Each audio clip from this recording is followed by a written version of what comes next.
दोस्तों, एक सवाल जो सदियों से पूछा जा रहा है, आज भी बहुत से लोग यही जानना चाहते हैं कि क्या बाइबल वक़्त के साथ बदल गई है? क्या वाक़ई ही इसमें से कुछ हिस्से निकाल दिए गए? क्या आज भी हमारे हाथों में जो बाइबल है, वो उसी शक्ल में है जिसमें इब्तिदाई ईमानदारों के पास थी?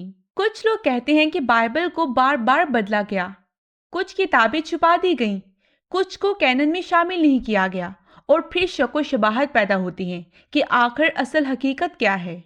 तो दोस्तों, आज हम इन सवालों को खोलकर देखेंगे। कौन सी किताबें थी जो बाइबल से निकाल दी गई, क्यों निकाली गई और क्या इसका मतलब ये है कि खुदा का कलाम बदल गया?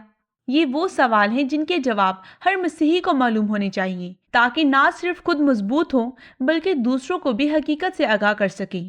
तो आखिर तक जरूर हमारे साथ रहिएगा, क्योंकि जो बातें आज हम खोलने जा रहे हैं वो आपकी ईमान को और भी मजबूत करेंगी और आपको बाइबल की हिफाजत और उसके जिंदा पैगाम की गहराई समझाएंगी। सबसे पहले ये समझना जरूरी है कि कैनन क्या है। कैनन वो किताबें हैं जिन्हें चर्च ने बाज़ाब्ता तौर पर खुदा का कलाम तस्लीम किया, यानी जो किताबें ईमान, तालीम और अमल के लिए बुनियादी और हितमी मियार बनी।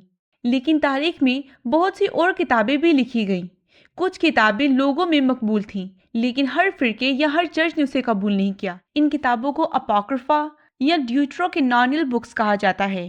दोस्तों, अब आइए तफसील से देखते हैं कि ये वो किताबें कौन सी थी जो बाइबल के कैनन में सब जगह शामिल नहीं हुई।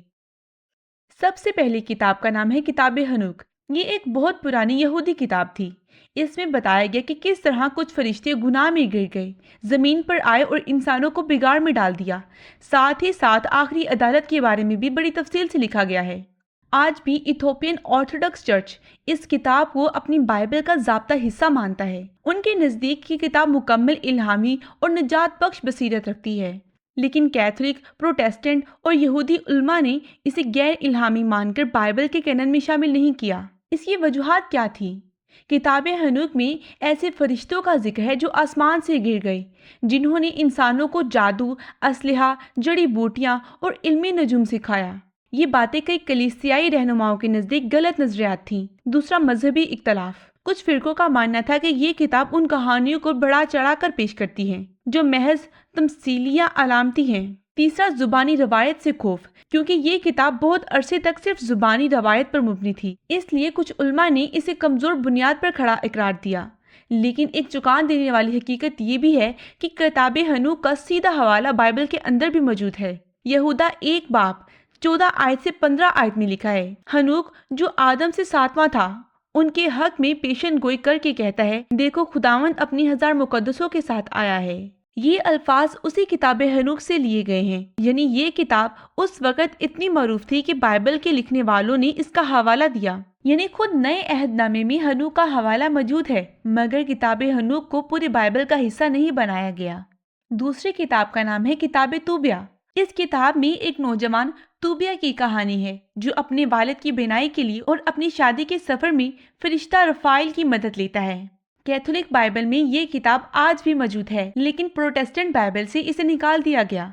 अब दिलचस्प बात यह है कि मौजूदा बाइबल में फरिश्ते रफाइल का कहीं जिक्र नहीं, लेकिन इब्रानी बाइबल और प्रोटेस्टेंट बाइबल दोनों फरिश्तों को मानती है। जैसे इब्रानियों 1 बाब 14 आयत में लिखा है, क्या सब फरिश्ते खिदमत गुजार रूहें नहीं जो उनकी खातिर भेजी जाती हैं, जो नजात पाने वाले हैं।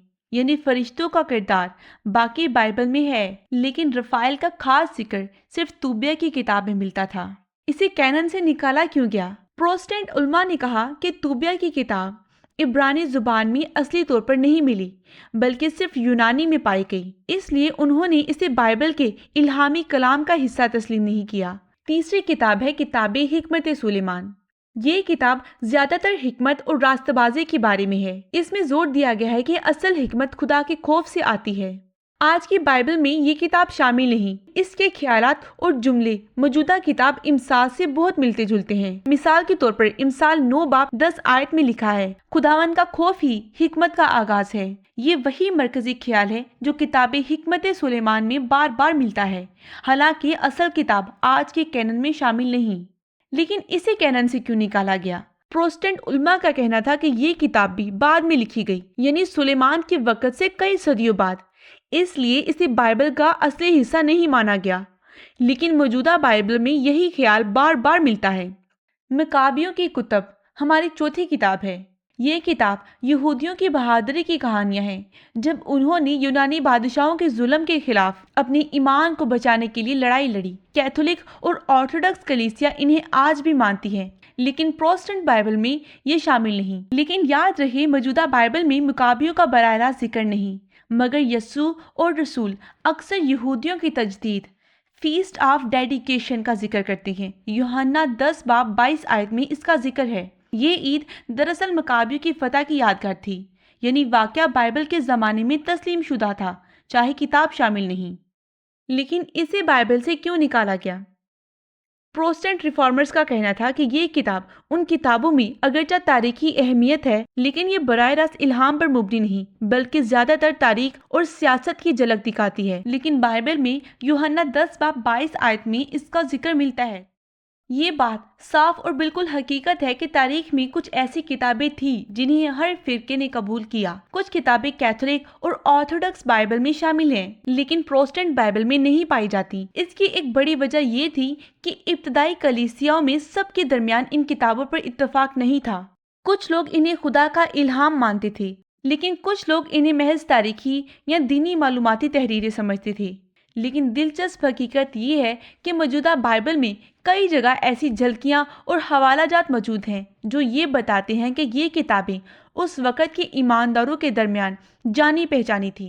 मगर ये भी समझना ज़रूरी है कि जो बाइबल आज हमारे पास है, चाहे वो प्रोटेस्टेंट हो, कैथोलिक हो या ऑर्थोडॉक्स, उनका बुनियादी पैगाम यानी नजात, खुदा की बादशाहत और यीशु मसीह की तालीमात कभी नहीं बदली। रसूलों ने, इब्तदाई कलीसिया ने और फिर सदियों बाद कलीसियाई कौंसल्स ने मिलकर ये तय किया कि बाइबल का कौन सा हिस्सा खुदा के इल्हाम से है, और वही हिस्से हमारे पास आज एक मुकम्मल शक्ल में मौजूद हैं। इसलिए हमें घबराने की ज़रूरत नहीं कि शायद हमारी बाइबल अधूरी है या कमज़ोर है। नहीं, हमारी बाइबल मुकम्मल है, क्योंकि खुदा का कलाम जिंदा है और हमेशा से एक ही पैगाम देता आया है, यीशु मसीह के वसीले से नजात। दोस्तों, ये सब बातें हमें एक ही हकीकत की तरफ ले जाती हैं कि खुदा ने हमें जो बाइबल दी है वो मुकम्मल है और हदायत के लिए काफ़ी है। अब सवाल ये है कि क्या हम वाकई ही इस कलाम को संजीदगी से लेते हैं? क्या हम रोज़ इसे पढ़ते हैं और इस पर अमल करते हैं? आइए अब हम दुआ में अपने दिल खुदा के हजूर झुकाएं और उससे मदद मांगें कि हम हमेशा उसके कलाम को अपनी ज़िंदगी की रोशनी बनाए रखेंगे। आएं, अपनी आंखें बंद करें, दिलों को खुदा के हजूर झुकाएं और दुआ करें।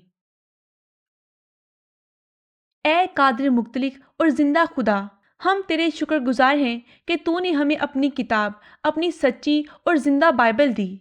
शुक्र है कि तूने हमें अंधेरे में अकेला नहीं छोड़ा, बल्कि अपने कलाम के वसीला से हमारी रहनुमाई की। ए रब, हमें ऐसा दिल अता कर जो तेरे कलाम को समझ सके, जो तेरे अल्फाज को संभाल सके और उन पर अमल कर सके। हमें इस तरह बना दे कि हम रोज़ाना तेरे कलाम को पढ़ने की आदत डालें और उस पर चलें। ए खुदावंद, हमारे ईमान को मजबूत बना, ताकि जब लोग शक करें या सवाल करें, हम तेरे कलाम पर साबित कदम रहें। हर अंदेशा, हर कमज़ोरी और हर तरह का शक दूर कर दे। हमारे घरों में तेरी किताब का एहतराम और तेरे कलाम की रोशनी कायम रही। ए रब, हम दुआ करते हैं उन सब के लिए जो बाइबल पढ़ने में कमज़ोर हैं या जो वक़्त नहीं निकालते। तू इन्हें बेदार कर, इन्हें भूखा प्यासा कर अपने कलाम के लिए, ताकि उनकी ज़िंदगियाँ बदल जाएं। ए यीशु मसीह, हम चाहते हैं कि तेरी बातें हमारी ज़ुबानों पर हों, तेरा कलाम हमारे दिलों में ज़िंदा रहे और तेरे रास्ते पर हम हर दिन आगे बढ़ें। ये दुआ हम तेरे पाक और कादिर नाम में मांगते हैं, आमीन। दोस्तों, आज हमने एक बड़ी अहम हकीकत पर बात की। हमने देखा कि बाइबल की कुछ किताबों पर वक़्त के साथ साथ इख्तलाफ रहा, कुछ को शामिल किया गया और कुछ को अलग किया गया, लेकिन आखिरकार जो बाइबल आज हमारे हाथ में है वो खुदा की तरफ से मुकम्मल और सच्ची है। इसमें निजात का पैगाम नहायत वजाहत के साथ मौजूद है और ये हमारी ज़िंदगी के हर सवाल का जवाब रखती है। ये किताब एक जिंदा कलाम है। ये हमारी राह को रोशन करता है, हमें अंधेरों से निकालता है और हमें खुदा के करीब ले आता है। अगर हम रोज़ाना इसे पढ़ें और इस पर अमल करें तो हमारी सोच, हमारे फैसले और हमारी पूरी ज़िंदगी बदल सकती है। हमने आज की वीडियो में इन 4 किताबों को तफसील से देखा। किताब हनूक, किताब तूबिया, हिकमत सुलेमान और मुकाबियों की कुतब। अब सवाल ये है कि कुल 7 किताबें हैं और हमने सिर्फ 4 पर बात की है, तो बाकी 3 किताबें कौन सी हैं? ये जानने के लिए आपको अगली वीडियो का इंतज़ार करना होगा, जहां हम बाकिया 3 किताबों को खोलकर समझेंगे। अगर ये वीडियो आपको अच्छी लगी हो, अगर आपको कुछ नया सीखने को मिला हो, तो अभी इस चैनल को सब्सक्राइब करें ताकि आप मज़ीद ऐसे पैगामात से महरूम ना रहें। और कमेंट्स में खुदा का शुक्र हो ज़रूर लिखें ताकि हम सब मिलकर गवाही दे सकें कि खुदा का कलाम ज़िंदा, सच्चा और अटल है। खुदा आप सबको बरकत दे। आमीन।